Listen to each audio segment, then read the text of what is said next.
Let me know if you can see my slide. Yes, we can see the slide. Thank you. Sorry for the slide typo.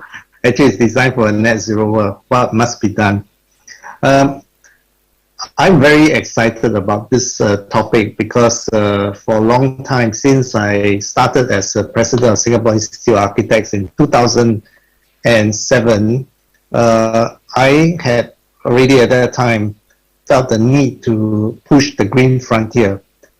And this is really a long time after that where I think we have come to a kind of situation, we have come to a position where we really have to speed up our work, especially in the net zero issue. So therefore, I feel the compulsion to talk about design for a net zero world. Now, this is the content of my speech. Why net zero? I know that many of us have talked about net zero, and we, again, believe that we know the reason, so I thought it's good to just reiterate it. But more importantly is I want to talk about what organizations must rethink right now, and there are three key areas, obviously: processes, environment, and behavior. Now, the first two are easy to understand, but behavior is a very important aspect that we often underestimate the power of it to change or to transform. And last but not least, I will speak about developing a net zero roadmap, which is really the ultimate outcome for this presentation. Why net zero? Where is the world today? What is the real situation? And we talk about the dire consequences of global warming. What is the world like tomorrow? Do we really know how to get to net zero? And is there a magic formula to it? And the most important question to ask is that, are we just speaking about a theory? Is net zero even possible at all? So the world today, I don't need to say more. We all start to feel it in the last month, even within Singapore. Everybody has confirmed. I think even the Ministry of Sustainability and Environment acknowledged that it is one of the hottest months in Singapore's history. So let's look at some real numbers here. The average global temperature in 2021 was about 1.110 degrees Celsius above the pre-industrial or 1850 to 1900 levels. 2021 is the 7th consecutive year from 2015 to 2021 where global temperature has been over 1 degree Celsius above the pre-industrial levels, according to data sets compiled by WMO. Now, what are we seeing with such an increase in temperature of 1.11 degrees Celsius? Obviously, hotter temperatures, needless to say. Loss of species, more severe storms, insufficient food, increased droughts, more health risks, warm rising ocean, poverty, and displacement. Now, these are not my speculation. These are facts. Just go to WMO website, World Meteorological Organization's website, and check it out for yourself. So this is not hoax. These are real. What happens to the world tomorrow? Supposing if we don't do anything and allow the temperature to continue to grow hotter and hotter year after year, it is not surprising that we can imagine reaching 3 degrees Celsius in a faster time than before. Let's not even talk about 3. Let's talk about 2 degrees Celsius. I'm sure the effects can be felt. So very simply, the effect will be prolonged heat waves. I don't think any of us will really enjoy that. There are dire consequences if we have prolonged heat waves. Now, what does prolonged heat waves do for our urban environment? It is projected that in the next few decades, 70% of population are likely to live in cities. Yes, I think today's figure may be hovering around 50%, but cities continue to be an important part of our human society development. Cities has its place. As an architect and urban designer, I have to tell you that cities is one of the greatest invention of mankind. From the humble kind of hillside settlement to villages, to towns, to cities, human being has actually developed one of the most sophisticated solutions to house millions of people. It is unthinkable many centuries ago, but it's totally possible today. We see cities grow from single-digit millions to double-digit millions, and we're talking about even linked cities that link up multiple millions of people in a very close and dense network. However, there are problems associated with cities that are not solved, such as urban heat island effect, such as ventilation, adequate clean water, good urban infrastructure. Just imagine heat waves of high temperature in excess of 35 degrees Celsius hitting dense environment like this. What will happen? The other very important problem is that we are seeing more cities develop along the coastline. It is definitely understandable why cities want to be near the coastline, because they are usually located at the junction or intersection of major rivers and the ocean. And that's where you get the best of fresh water and salt water and enjoy a good crop of both agriculture as well as fisheries. So it is no wonder that many major cities, including capitals, are located near the coastline. And we have probably, along with the growth of cities, close to 50% of population living within 100 kilometers of coastline. And our coastlines are increasingly facing threat of rising seawater. Most recently, you hear about the city of Jakarta wanting to move its entire capital to Borneo Island. Therefore, this is not to be taken lightly. We're talking about a city that is like in a region of 10 million population, moving part of it to a higher ground, to an inland location away from the coastline. So 3 degrees Celsius is going to be a problem for all our global population. Now, let's talk about the net zero formula. We all claim to be net zero expert, but many of us still are also asking, what exactly is this? The net zero formula is quite simple as a formula, but it's extremely difficult to achieve. It's about reducing emissions by reducing, reusing, and recycling, and remove emissions by eliminating emissions that we don't even need to have, and avoid them and change them if we are producing too much. And the resultant of it is the net zero, which is balance between greenhouse gas produced and removed from the atmosphere. It is obviously impossible to just try to live a reductionist life by not having any emissions. But we are seeking just balancing so that we can limit global warming. But is this even the end state that we want? I think this deserves to be further questioned. But there are still problems associated with all this aspect of strategies. Reduce emissions is not coming to us free of charge. It's going to mean increased cost and reduce output. Can we bear with that? Businesses are willing to make the first move to change their model. They take a stand and see attitude to see who will make the first move.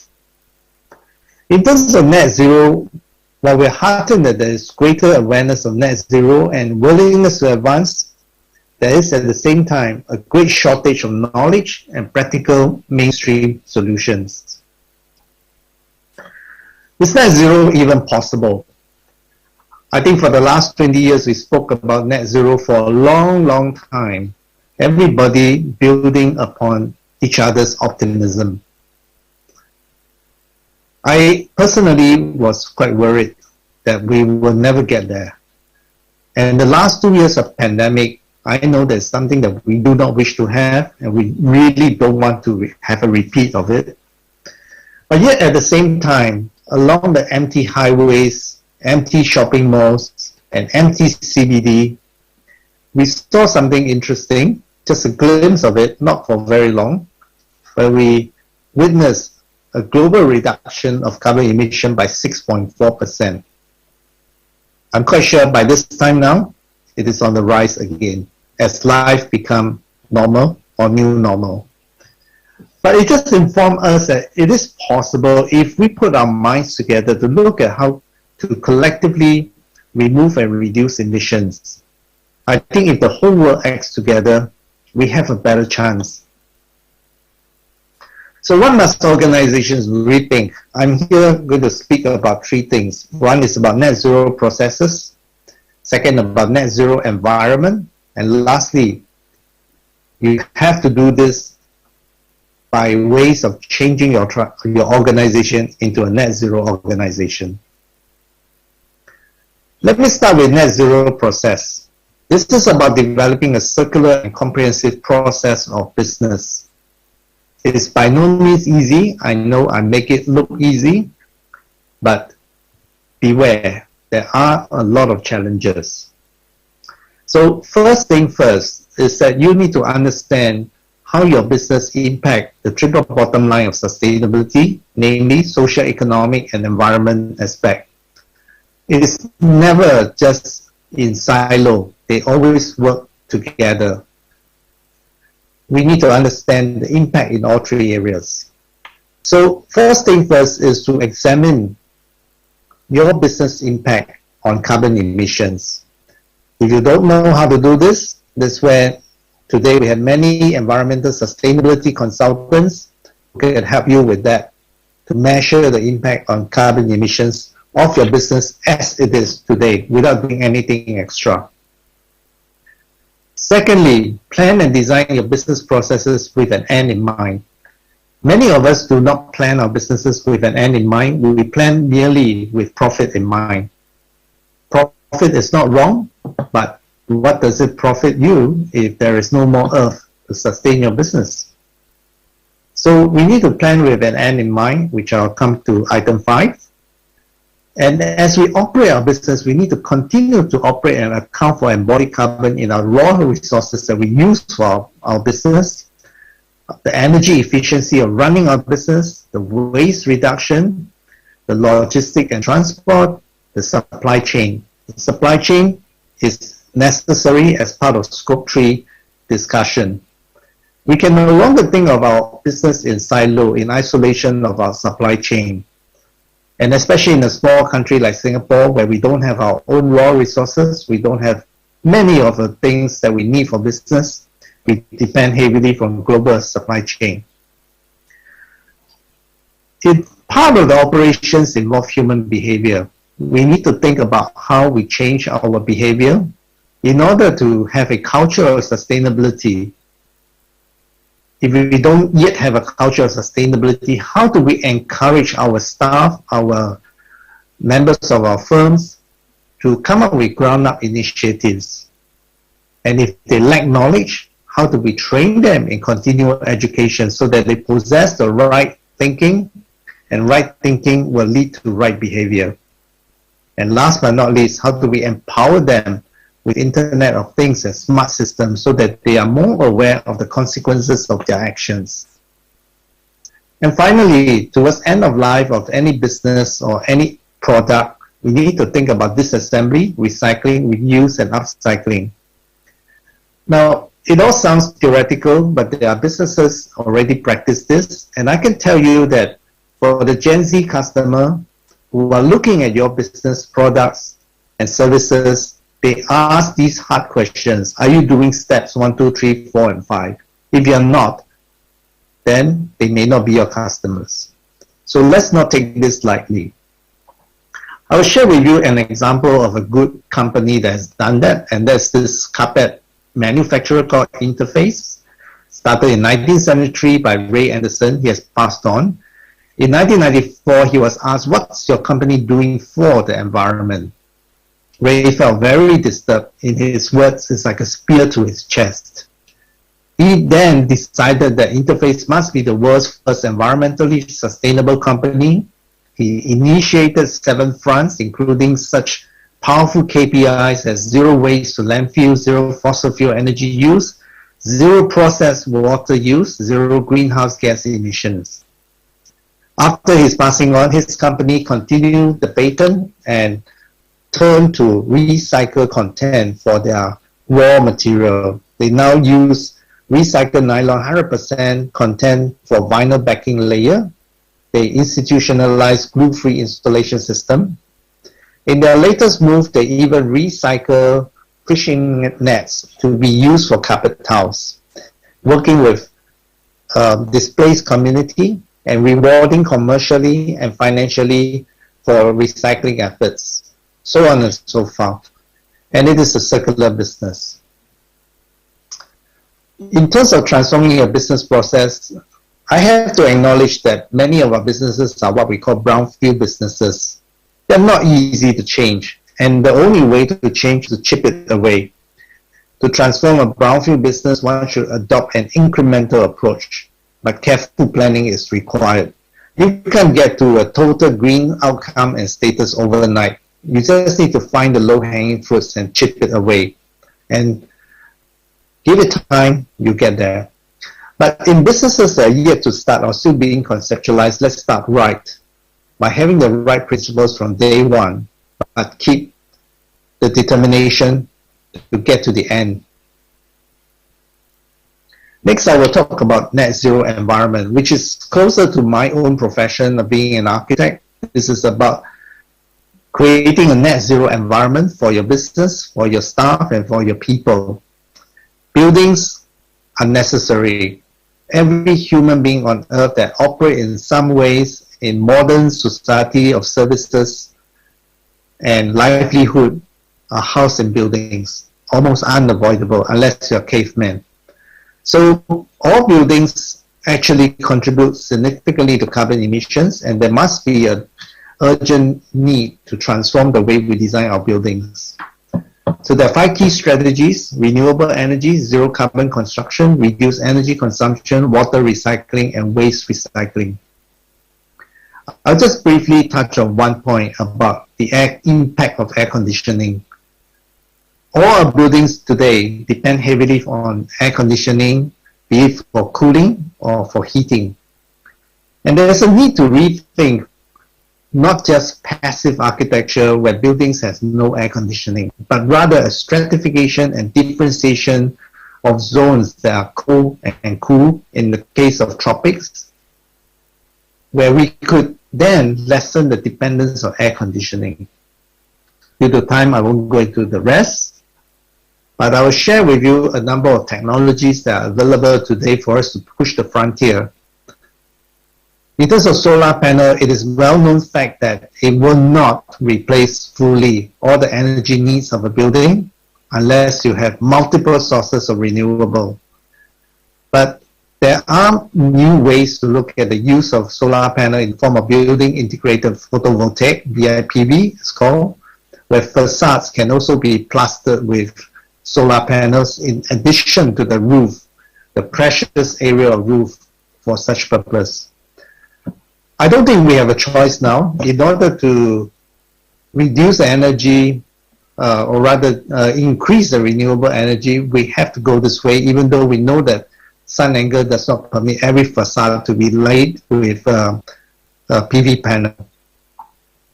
Mass engineered timber is another way of using timber as an alternative construction to steel and concrete to reduce the carbon emissions involved in the choice of material. Air conditioning alternative is evaporative air cooling systems, such as this one by ST Engineering called Habitat, that seeks to use water and evaporation to bring cooling in lieu of the use of refrigerant. So we need more research. We need more technologies to help us get to net zero. This is an example in Canada by B+H and McCallum Settle, which is the first net zero carbon building in Canada, and I think it is still one of the earliest in the world. It has many hardware solutions. It even has a geothermal system in addition to solar panel that makes it much more sustainable. But it is also a sustainability learning lab, hub, and a living lab that allows people to learn about net zero building and how to repeat in their own environment. I think this is an excellent example of not just achieving a building, but it's also a living lab that allows people to learn and live in it. I will now go on to talk about the net zero organization. For too often we build green buildings and we have green products, but organizations are not structured in a way that really will help create legacy of sustainability. Now, this is a chart that I redesigned based on a workshop that I experienced way back in 2017 when I attended a World Green Building Council workshop. There are 5 levels. I call it 5 levels of sustainability in a corporate.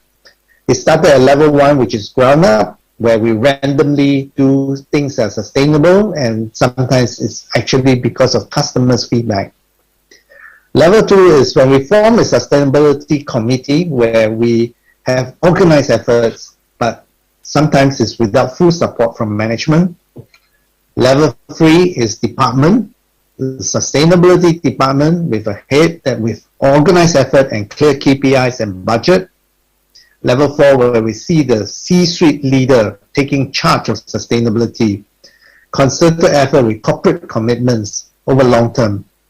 And the highest level is what I call a corporate culture of sustainability, where we see total commitment from senior leadership all the way down to every single staff, and internalize and express it. So we aim for level 5. And I will share one example with you, which is this company that I have known for many years called City Development Limited, CDL, that we're also collaborating with. They're ranked 5th in Corporate Knights Index of the world's greenest firms. For a Singapore firm, it's quite an achievement. It is achieving 42% reduction in carbon emissions with 114 green buildings and $34 million in energy savings. And also secured $3 billion of sustainable financing. And it pledges to reach net zero carbon emissions by 2030. I think this is an example of a firm that not only talk about sustainability, but it walks the talk with its board of directors, its group CEO, and all the leaders joining the effort of the staff to achieve highest level of sustainability. Finally, I'm going to talk quickly about developing a net zero roadmap with net zero people, education, and campaign. The net zero roadmap, of course, requires us to not just achieve the earlier point about net zero business, net zero environment, and net zero organization, but we need to plan the way forward by firstly having net zero people and continue to invest in net zero education and campaign. So the organization that I'm associated with, World Green Building Council, did exactly that, and I'm very proud of them. They are celebrating their 20th anniversary. It is an organization that has 79 or 70 plus country members, but it believes in instilling the sustainability culture in all the country members with sustainability mindset. It forms national level work groups to advance the movement, and all green building councils are committed to this cause. It continues to provide net zero education free of charge by presenting collection of data sets information research by companies that seek to achieve net zero and share it freely with all the members. And to reach to the unreached, that is the end user market, it invested in net zero campaign, because net zero building movement does not have a luxury of time and require rapid campaign to raise awareness. So in summary, is there hope for our Earth? I would say the answer is a resounding yes, but we must act now and act fast. Organizations must transform. We can take one step at a time, but we got to take it quickly, and most importantly, do not turn back. So with that, I want to thank you for your kind attention, and I'm very happy to deliver this keynote speech, and I hope that it leaves you lots of thoughts about how you take your business and your organization forward. Thank you very much.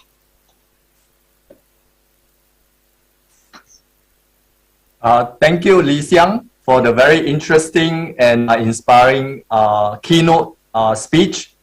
I think some of the audience cannot wait to ask you questions.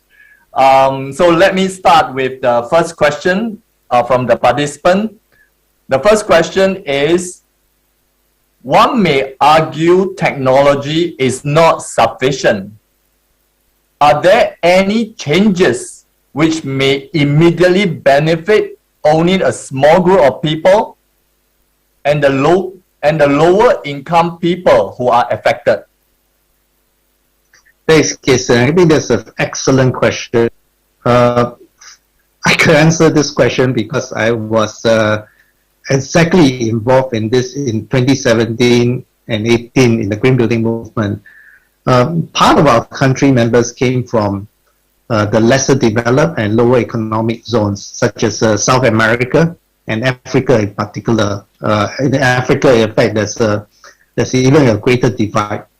And people ask me this question, so if we can't afford solar panels, we can't afford all the efficient chillers, what do you suggest we do?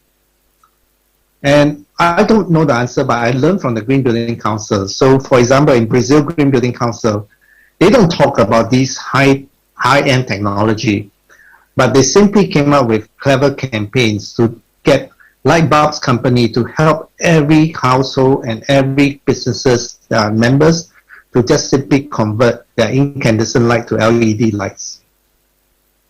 Well, that's all they can do. And I think we should not belittle such efforts.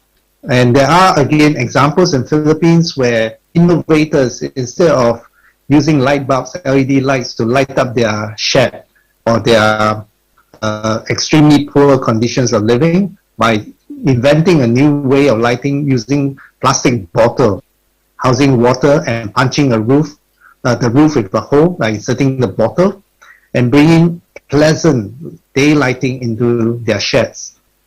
So I think the short answer to that question is that technology is part of the answer, but in places where you can't afford it, let's innovate. Number one. Two, let's work with the people. Once the people are on board, you'll be surprised at the solutions they can develop. Thanks. Thank you, Siang. I'm glad to know that the lower income group will also benefit, from all these that you mentioned. The next question is related to education, which I believe is very close to your heart. Professor Tai, I think you have rightfully pointed out that to achieve a net zero world, the best place to start is by educating our next generation. So this participant would like to find out, what should we teach students such that they have a better appreciation of a net zero world? Oh, if I assume that this question comes from within either Singapore or China, right? All right. We both countries have a great, excellent education system. Our students, even as young as primary schools, are very well taught in the areas of science. So I believe that as part of our science curriculum, we need to introduce the concept of net zero to help them understand how the whole ecosystem works, particularly in the context of, say, a city. I think if we go beyond city, things get a little bit more complicated in the natural environment. But in the cities, actually, we can put in quite simple formula. What are the things that we consume or we live and work and play in that contributes to carbon emissions? We need to firstly make them aware of the urgent need. That's one. Number two, we need to present them the mathematical formula to help them understand how our actions actually contribute to carbon emission if we are not careful. And if we are concerned about environment, what we can systematically do to reduce those carbon emissions in those mathematical formula. And I think this is where I think education will make a big difference if we start now with people as young as primary school education. Then we have a better chance of success. Thanks. Thank you, Siang. Yeah, I fully agree that education play a very instrumental role here, and it should start as early as possible. So perhaps I think this will be the last question. We all know that SUTD has a strong focus in design and technology. It has also committed 10 million over the next 3 to 5 years to research and education in sustainability. So the question is, how can design and technology help with sustainable development? Well, design and technology works hand in hand. In fact, this is a huge topic that even with Provost over the whole of last week we've been talking about. Is that what role does design have in this formula in sustainability? And I think our conclusion is we need to unpack the word design. Design is far too often misunderstood as something that's airy-fairy, something that's to do with aesthetics, and something to do with graphics sometimes. No, design is actually very much an intentional effort to innovate by incorporating science, technology, humanities, arts, and social sciences all as one in a holistic and interdisciplinary manner to bring a satisfactory, complete solution in terms of products and services. So I believe I did mention about SDGs definition, and it is something that we believe very much in. And together with technology, in fact, I mentioned technology as part and parcel of the design process, we can then start work on what I have outlined in the DesignZ program, RISE, R-I-S-E, and in particular highlight research, especially in the context of SUTD. We urgently need research efforts in net zero. We need to find all the solutions that this society needs in order to help them achieve net zero. And this is the reason why one of the first research projects I'm working on now with the team is about a net zero template. I mentioned earlier on in DesignZ presentation that I believe that we need this template in order for us to get to the net zero outcome as many countries have committed to in 2030 or 2050 in stages. But without this template, without education we talked about earlier, we're not going to get there. It's all going to be just talk and speculation. So I hope this answered the questions. Thank you, Siang. I believe that the audience really learned a lot from you today, from your keynote presentation. We get to know about RISE that you have mentioned, a better appreciation of the design in SUTD, what we are doing, as well as sustainability. So once again, thank you so much for your keynote presentation. Thank you, Kesing.